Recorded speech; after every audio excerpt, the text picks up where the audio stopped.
सर्व लोक ते पैसे घेऊ लागले आणि त्यावेळेस माता लक्ष्मी म्हणते, पतिनाथ पहा, सर्व लोक पैशाच्या मागे लागले, तुम्हाला मी म्हणलं होतं ना माझी किंमत किती जास्त आहे. त्यावेळेस भगवंत परमात्मा म्हणतात, बरोबर आहे तुझं, पहा तुझी किंमत किती आहे, सर्व लोक पैसे घेऊ लागले, पण तू विचार कर ते मृत व्यक्ती का पैसे घेत नाही. त्यावेळेस लक्ष्मी माता म्हणते, तो कसा घेईल, त्याच्यामध्ये प्राणच नाही. त्यावेळेस भगवंत परमात्मा म्हणतात, तूच उत्तर देईस. ज्यांच्यामध्ये मी आहे, ज्यांच्यामध्ये मी जोपर्यंत आहे तोपर्यंत तुला किंमत आहे. एकदा का मी निघून गेलो मग कुणाला किंमत राहणार. तू का मैने जीव जड शक्तिहीन, तू का मैने जीव जड शक्तिहीन, पंच तू जीवन पांडुरंगा, पंच तू जीवन पांडुरंगा. मैने जीव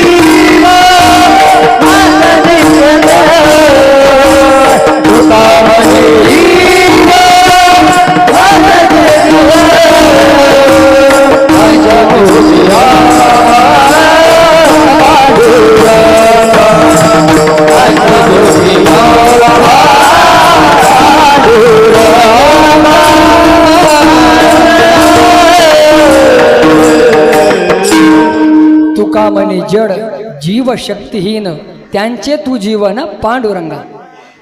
विठ्ठल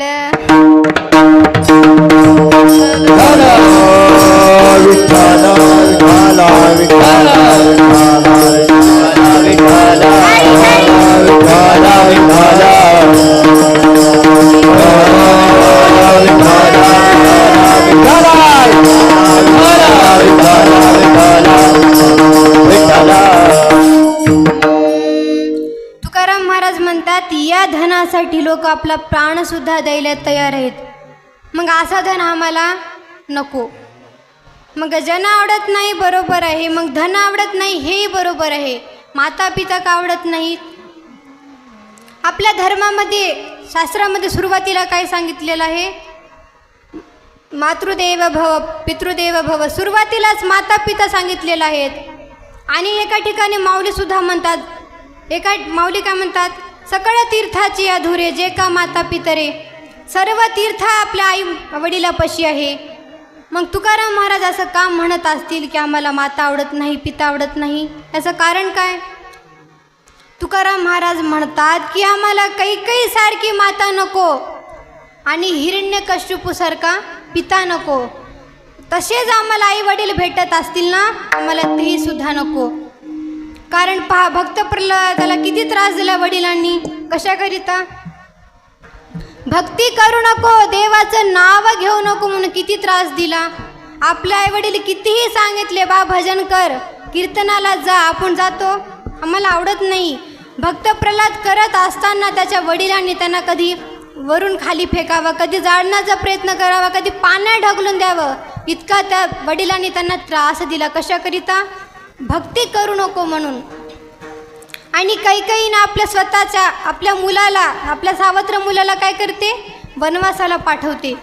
अशी माता आणि असा पिताही आम्हाला नको. म्हणून तुकाराम महाराज म्हणतात, आमचा विषय भगवंत परमात्मा झालेला आहे आणि आम्हाला दुसरं कोणाची आता आवड उरली नाही आणि आम्हाला दुसरं कोणीही नको.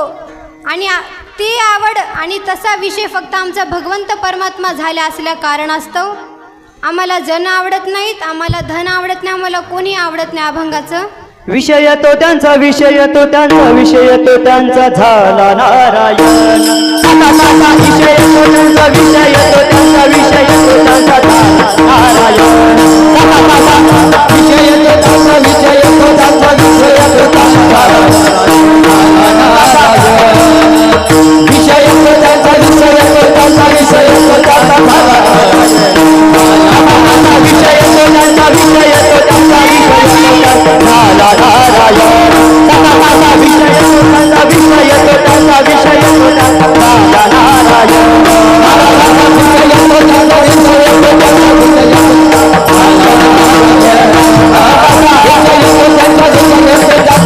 विषय तो त्यांचा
शास्त्रामध्ये सांगतात, ज्यांचा विषय भगवंत परमात्मा झालेला आहे त्यांना ना जन आवडत नाहीत, ना धन आवडत नाही, ना माता आवडत नाही, ना पिता आवडत नाही.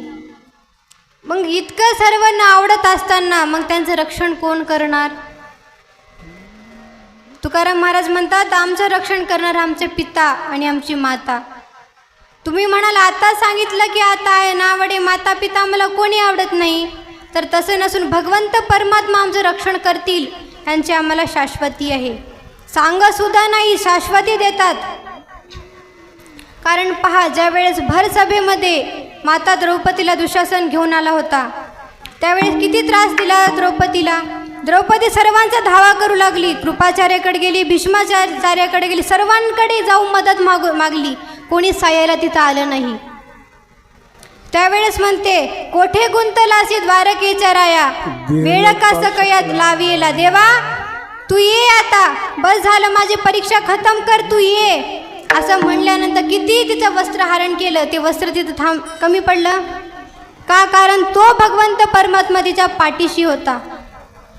आणि पहा, ज्यावेळेस मीराबाईचे वडील तिला विष पाजवतात, पाजवल्यानंतर जर तुम्हाला विष पाजवला पुढे राहिली तर विष पिऊन सुद्धा मीराबाई भजन करते, इतकी ताकद त्या भजनामध्ये होते. विष का प्याला राणाजीने भेजा, तिच्या वडिलांनी विष पिऊन सुद्धा मीराबाई हसत मुख देवाचं भजन करते का?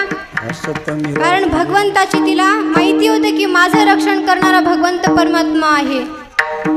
ज्यावेळेस सखूबाईच्या सासू सासऱ्यांनी तिला घरामध्ये कोंडलं होतं, तू आता वारीला जायचं नाही, तसं म्हणल्यानंतर भगवंत परमात्माने काय केलं, स्वतः भगवंत परमात्मा सखूबाई म्हणून घरात आले आणि तिला वारीला पाठवलं.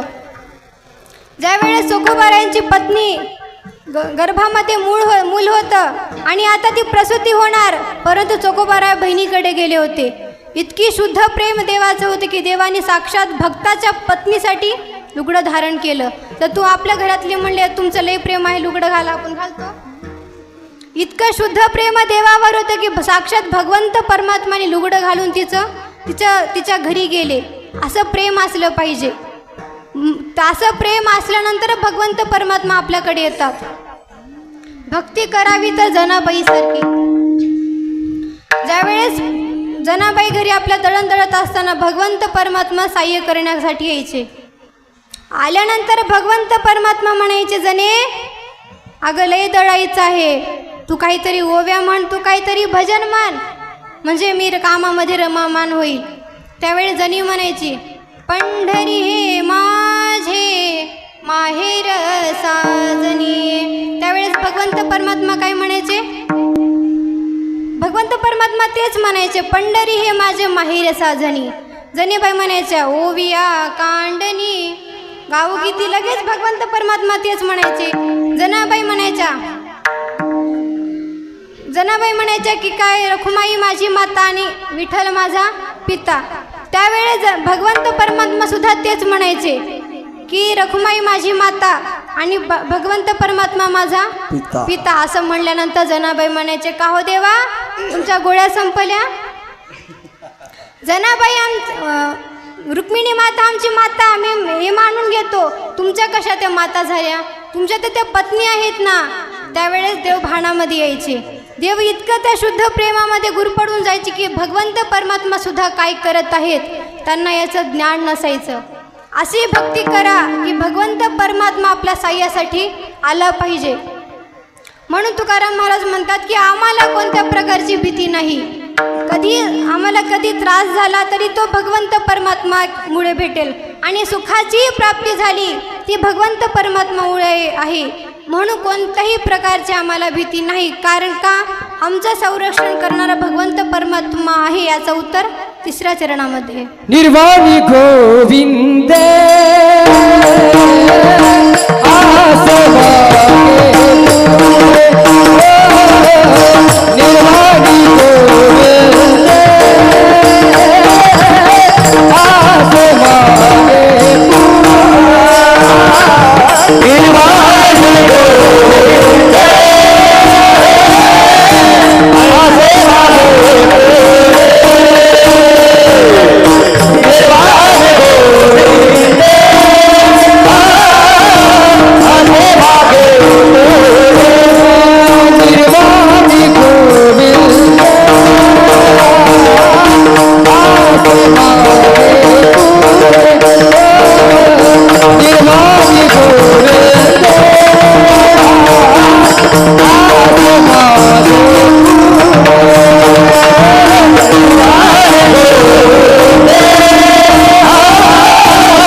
गीतेमध्ये तुकाराम महाराज म्हणतात की आमचा विषय भगवंत परमात्मा झालेला आहे.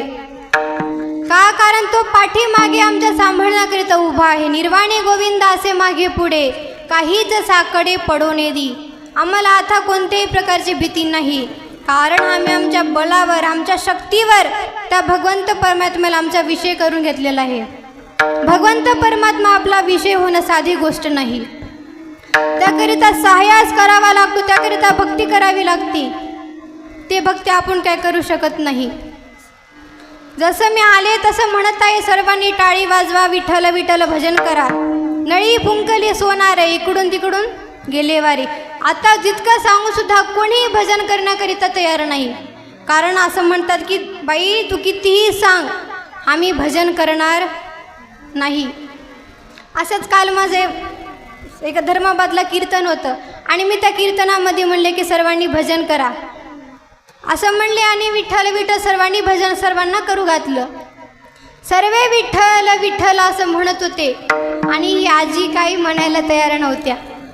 मग कीर्तन झाल्यानंतर मी विचारलं का हो, सर्वे तर भजन म्हणू लागले, तुम्ही का म्हणलं नाही? मग त्या आजीबाई म्हणते बरोबर आहे, सर्वे म्हणत होते, सर्वांनी म्हणलं हे बरोबर आहे, मी म्हणलं नाही. याच्या पाठीमागे एक मुख्य कारण आहे. म्हणलं काय कारण आहे? कारण विठ्ठल आमच्या याईचं नाव आहे, ते कसं घेऊ मी, म्हणून मी काय म्हणत होते, पप्प्याचे पप्पा पप्प्याचे पप्पा मी असं म्हणत होते. मला काय सांगायचं आहे, कितीही सांगितलं तरी आम्ही भजन करण्यासाठी तयार नाही. विठ्ठल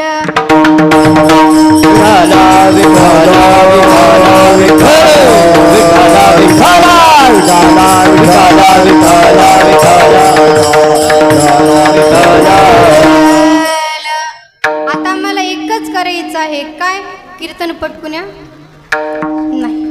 कीर्तनाची वेळ बरोबर महाराजांनी मला 8 ते 12 सांगितलेली आहे.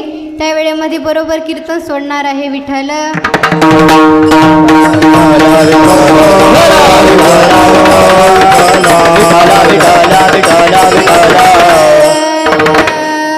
आम्हाला आता एकच करायचं आहे की त्या भगवंत परमात्मा आमचा विषय करून घ्यायचा आहे. मग ते भगवंत परमात्मा आमचा विषय कसा होईल?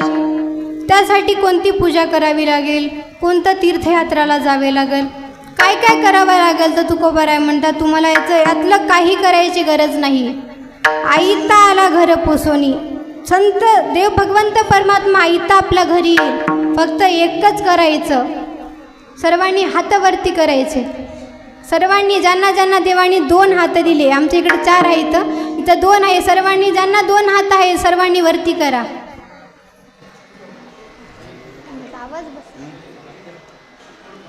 विठोबा कुमार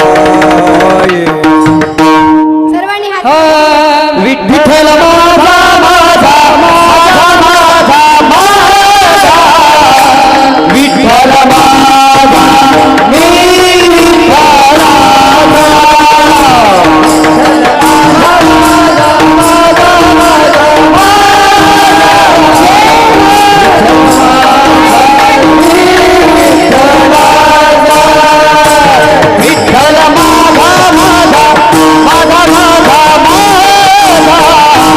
विठ्ठल माझा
जोरात टाळी. जेवण झालं नाही वाटते.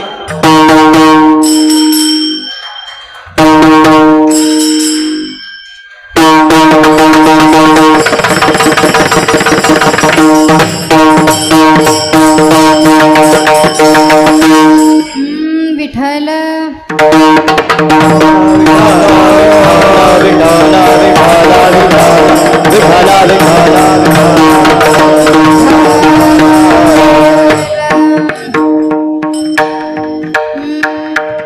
तुकाराम महाराज म्हणतात, भक्ताचं लक्षण जर आपल्याला ओळखायचं असेल तर तो भक्त देहाच्या ठिकाणी उदास असला पाहिजे आणि त्याच्या सर्व इच्छा आशा पास हे निवृत्त झाले पाहिजे. बघा आपण त्यांना भक्त म्हणू शकतो. भक्त आईसे जाणा जे देही उदास, गेले आशा पास निवारोणी. सर्व निवारण झाल्यानंतर विषय तो त्यांचा झाला नारायण. नावडे जन धन माता पिता. फक्त भगवंत परमात्मा त्यांचा विषय झाला पाहिजे आणि त्यांना कोणत्याही प्रकारची इच्छा अपेक्षा राहिली नाही पाहिजे. आणि त्यांच्या मनामध्ये एक निश्चय असला पाहिजे की निर्वाणी गोविंद असे मागे पुढे. तो भगवंत परमात्मा आमचं साह्य करण्यासाठी, आमची मुक्तीचं संरक्षण, आम्हाला मुक्ती प्राप्त करण्यासाठी तो मागे पुढे उभा राही सांभाळीत. असा उभा टाकू नये अशी अपेक्षा सर्वांना असली पाहिजे. आणि ते सर्व करत असताना तुकाराम महाराज म्हणतात की तुम्ही सत्यासाठी साह्य व्हा. तुका म्हणे सत्य कर्मा भावे साही. तुका म्हणे सत्य कर्मा भावे साही. तुका म्हणे सत्य कर्मा भावे साही. तुका म्हणे सत्य कर्मा भावे साही. तुका म्हणे सत्य कर्मा भावे साही. तुका म्हणे सत्य कर्मा भावे साही. तुका म्हणे सत्य कर्मा भावे साही.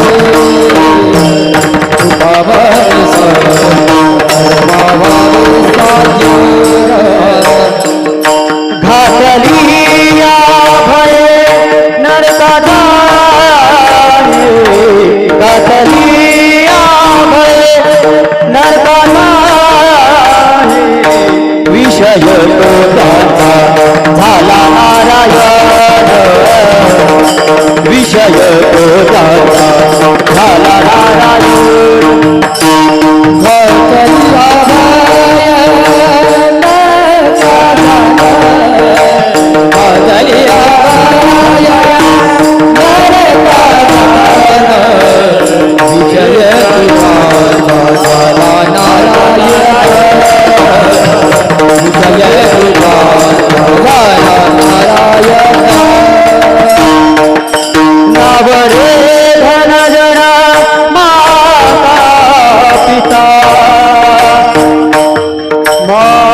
अभंगाच्या शेवटीला तुकाराम महाराज म्हणतात की तुम्ही सत्यासाठी सत्यकर्मासाठी साह्य व्हा, आणि जर तुम्ही तसं करणार नाही, ज्या ठिकाणी सत्य आहे तिथं तुम्ही साह्य करणार नाही, तर तुम्ही कुठे जाल? कुठं तुमचं तुम्ही म्हणा, मी म्हणणार नाही. तुम्ही समजून घ्या की आपल्याला करायचं काय आहे. मी इथं कशाला आलो, मी कोण हा करावा विचार, म्हणे ज्ञानेश्वर निवृत्तीचा. मी कोण आहे आपल्याला याचा विचार केला पाहिजे. म्हणून तुकाराम महाराज म्हणतात ते सर्व ज्ञान प्राप्त होण्याकरिसाठी मुळात आपण प्रथम भक्त झालं पाहिजे. कारण पहा, मुंगी होऊन साखर खाली तर बरी असते. भक्ताला आपला धनसंपत्ती आवडत नाही, देवाला आवडतो तो आपला भाव, देव भावाचा भुकेला. मग ते समर्पण करण्याचं माध्यम म्हणजे भक्त आहे. म्हणून सर्वांनी भक्ती करायचं, देवाची प्राप्ती करून घ्यायचं. एकमेव लक्ष्य म्हणजे त्यासाठीच आपण या जन्मामध्ये आलो. संसार करण्यासाठी आपण इथं आलो नाही. संसार हे फक्त माध्यम आहे, करायचं म्हणून करायचं. परंतु संसारामध्ये इतकं गुरु पडून जायचं नाही की भक्तीचा मार्गसुद्धा आपल्याला दिसू नये. इतकाही आपण संसारामध्ये गुरु पडून जायचं नाही. मग संसार कसा करायचा, संसारी असावे आसुनी नसावे असा आपण संसार केला पाहिजे. जसं कमळाचं फूल त्याचं पान तळ्यामध्ये असूसुद्धा एक थेंबसुद्धा आपल्या अंगावर पडू देत नाही, त्याप्रमाणे आपण संसार केला पाहिजे. तुकाराम महाराज म्हणतात, तो नर भला रे भला, प्रपंच साधूनी परमार्थ केला. नाथ महाराज म्हणतात की तसा नर भला आहे. मग ते आपल्याला होण्यासाठी प्रथम आपण भक्त झालं पाहिजे. म्हणून जसं माझ्यानं होईल, ज्याप्रमाणे मला देवाने बुद्धी दिली, जशी मी माझ्या गुरुच्या मुखातून ऐकलं होतं त्याप्रमाणे सांगण्याचा प्रयत्न केले. जे काही चांगलं असेल ते माझ्या गुरुचं आहे, आणि जे काही वाईट अपशब्द असतील ते सर्व माझ्या बुद्धीचे दोष आहेत. भक्ताईसे जाण जे देही उदास, गेले आशापास निवारोणी, विषय तो त्यांचा झाला नारायण, नावडे जनधन माता पिता, निर्वाणी गोविंद असे मागे पुढे, काहीच साकडे पडो नेदी, तुका म्हणे सत्य कर्मा व्हावे साह्य, घातलिया भय नरका जाणे. अभंगाचा अर्थ असाच असेल मी म्हणत नाही, आणि अभंगाचा अर्थ मी सोडू सुद्धा शकत नाही. कारण संताचे आणि आपले विचार कधी जुळू शकत नाही. का? कारण संत हे म्हणतात, वृक्षवाली आम्हा सोयरे वनचरे. आपण म्हणतो घरी आलेल्या पशुपक्षीला आपण हाकलून देतो. आपले विचार त्यांच्याशी जुळू शकतात का? फक्त आपण अभंगाची पूजा करू शकतो. आणि जसं माझ्यानं होईल त्याप्रमाणे अभंगाचा अर्थ सांगण्याचा प्रयत्न केले. कीर्तन या ठिकाणी संपलेलं आहे, परंतु माझ्या गुरुच्या आज्ञेमुळं मला काही तितकं कळत नाही, परंतु धर्माविषयी बोल अशी माझ्या गुरुची आज्ञा आहे. मग धर्म म्हणजे काय? सत्यानं राहणं म्हणजे धर्म आहे, खरं बोलणं म्हणजे धर्म आहे. म्हणून आपल्याला आपला धर्म जागृत ठेवायचा आहे. धर्माचे पालन करणे, पाखंड करणं हेच आम्हा करणे काम. आता मला हेच करायचं, काय? धर्माचं पालन करायचं आहे. मग धर्माचं पालन करणं म्हणजे काय? रामनवमी आली की डीजे लावायचा आणि नाचायचं, हो ना. छत्रपती शिवाजी महाराजांची जयंती आली की डीजे लावतो आपण. पहा, ज्यांनी आपल्याला स्वतंत्रता दिली, ज्यांनी आपल्याला स्वराज्याची स्थापना करून दिली, आणि त्यांच्या जयंतीला आपण डीजे लावून असू, त्यांना काय वाटत असेल?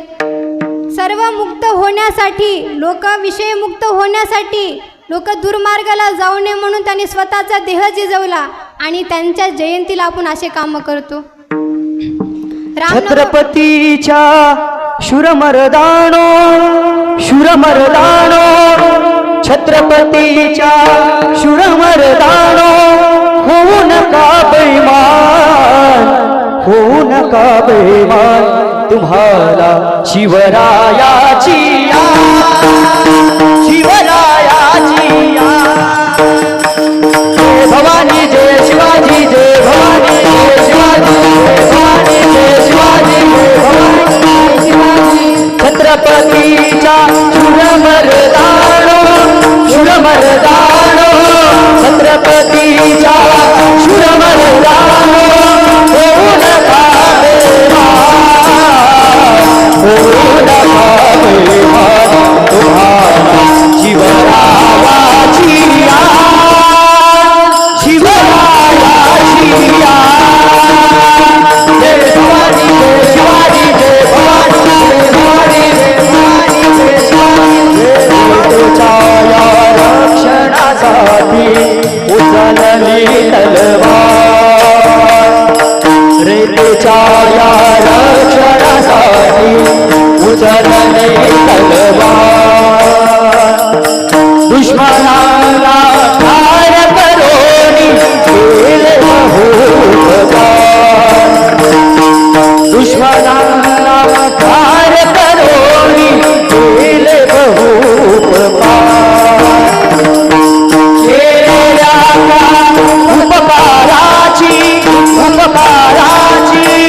केलेल्या उपकाराची देवा जराशी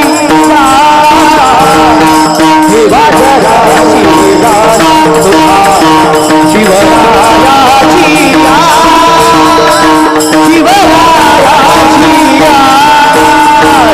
जय भवानी जय शिवाजी जय भवानी जय शिवाजी जय भवानी जय शिवाजी जय भवानी जय शिवाजी.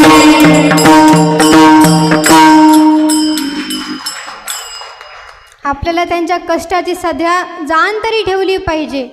कारण धर्माविषयी सांगण्याचं कारण काय? ज्या ठिकाणी धर्म जागृत नाही आपला, त्या ठिकाणी आपल्या लोकांची अवस्था काय आहे? पहा, बांगलादेशमध्ये आपली गाय आणि माय दोन्ही सुरक्षित नाही. कारण का? त्या ठिकाणी आपला धर्म जागृती नाही. आणि ते धर्म जर आपल्या भारत देशामध्ये जागृत राहिला नाही तर बांगलादेश भारत देश व्हायला वेळ लागणार नाही. म्हणून आपला धर्म आपण जागृत ठेवला पाहिजे. आपण जर कुठून गेलं तर लोक आपल्याला भिले पाहिजे. आलं गड्यानो भगवा वादळाला, असं त्यांनी म्हणलं पाहिजे. इतकं तरी धर्मासाठी जागृत राहा. धर्म म्हणजे काय? धर्म जर आपला टिकवायचा असेल तर काय केलं पाहिजे? फक्त कर्म चांगले करा. कारण धर्म आणि कर्माची सांगड आहे. धर्म चांगला टिकवायचा असेल तर कर्म चांगले पाहिजे. आणि कर्म जर आपण चांगलं केले तर धर्म टिकायला वेळ लागणार नाही. म्हणून दोन्हीचे सांगड आहे. धर्मासाठी कर्म चांगले असलेच पाहिजे. म्हणून सर्वांनी विचार करायचा की आपला धर्म कसा टिकून राहील. आपला देश धन्य आहे. धन्य असे भारतवर्षः, धन्य असे परंपरा, भारतीय जनधन्य, धन्य असे संस्कृती. आपला देश धन्य आहे, आपली संस्कृती धन्य आहे. आपल्यापाशी काय कमी आहे? मग आपण दुसऱ्याचं कशाला घ्यायचं? आपली संस्कृती आपल्या आईवडिलांची सेवा करायची आहे.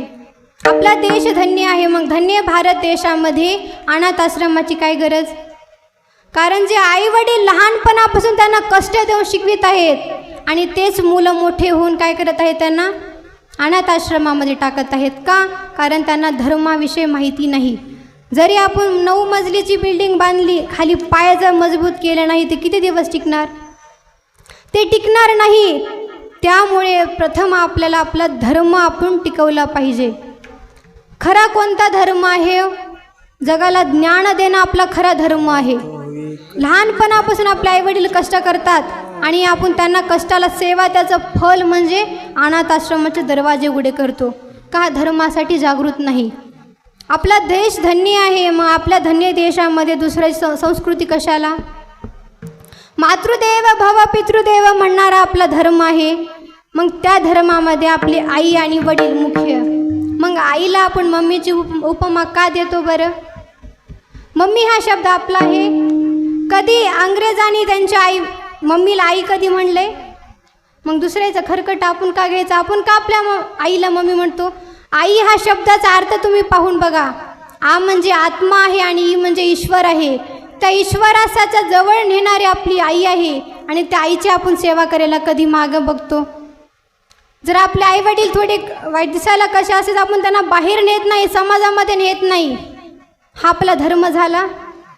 म्हणून सर्वांनी धर्मासाठी जागृत राहिलं पाहिजे. धर्मासाठी काम केलं पाहिजे. मी भारत देशामध्ये जन्माला आलो, या मातेचं माझ्यावर ऋण आहे. मी काहीतरी देशासाठी, धर्मासाठी, गावासाठी कामी आलो पाहिजे. ही भावना सर्वांमध्ये जागृत असायलाच पाहिजे. आणि ती भावना जागृत झाल्याशिवाय, ती जर भावना जागृत झाली मग धर्म टिकायला वेळ लागणार नाही. म्हणून सर्वांनी धर्माचं पालन करा. आपली संस्कृती, आपला धर्म टिकवा. आधुनिकतेच्या नावाखाली आपले मुलं मुली कपाळावर गंध लावत नाही, अंगावर वस्त्र धरत नाही. ही आपली संस्कृती नाही. म्हणून सर्वांनी धर्मासाठी जागृत राहा. माझी काही तितकी योग्यता नाही, काही पात्रता नाही. परंतु जसं गुरुने आज्ञा दिली आणि जितकी माझ्यामध्ये ताकद आहे त्याप्रमाणे मी धर्माविषयी बोलण्याचा प्रयत्न केले. काही चांगला असेल सर्व माझ्या गुरुच आहे. आणि पुनश्च एकदा सर्वांच्या दिव्यचरणी प्रणिपात करते. आणि उत्कृष्ट असे गायनाचार्य मृदंगाचार्य यांच्याबद्दल मी काही बोलू शकत नाही. फक्त इतकंच म्हणू शकते, वाद्यभूषित पावन ती प्रत्यक्ष इंद्रा समान, तयाची या चरणी जाण साष्टांग नमन करीत असो. आता गणगंधर्व देवता ती कोकिल कंठ स्वर आरका, सर्वांच्या चरणी मी पुनश्च एकदा प्रणिपात करते. त्यातल्या त्यात माझा आवाज बसून आहे सुद्धा, तरी तुमच्यापर्यंत चांगल्या पद्धतीने पोचवणारे मुंडे साऊंड सिस्टम आहे. मामांच्या चरणीसुद्धा प्रणिपात करते. त्याचप्रमाणे ग्रामदैवत हनुमंतराच्या चरणीसुद्धा प्रणिपात करून झालेली सेवा माझ्या गुरुच्या चरणी भगवंत परमात्म्याच्या चरणी अर्पण करते आणि सेवेला पूर्णविराम. शेवट म्हणू द्या त्या बाईला एक शेवट म्हणू द्या. भैरवी कोलारी कर म्हणा एक भैरवी.